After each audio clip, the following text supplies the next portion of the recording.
Today we're going to be looking at a 2015 Toyota Corolla air filter replacement. So it's pretty straightforward. Just going to unlatch the two latches,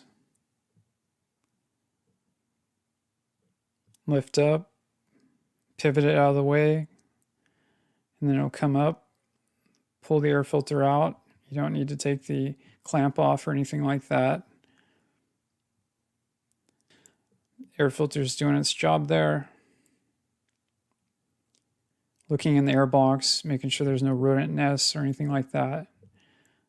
And you can see on the upper air filter box, there's a screen there. That screen is probably to help grab anything big, possibly even moisture.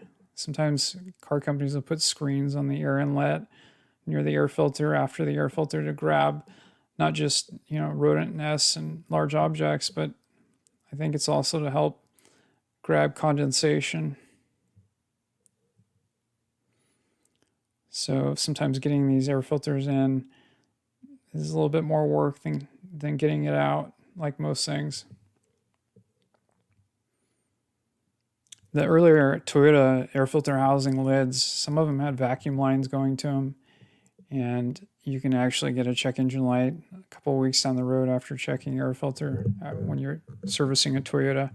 So if you see any vacuum hoses going to the air filter box in like early 2000 vehicles, I think Toyota made almost all of them. They like putting some of the, I think it was evap lines on the air filter lid.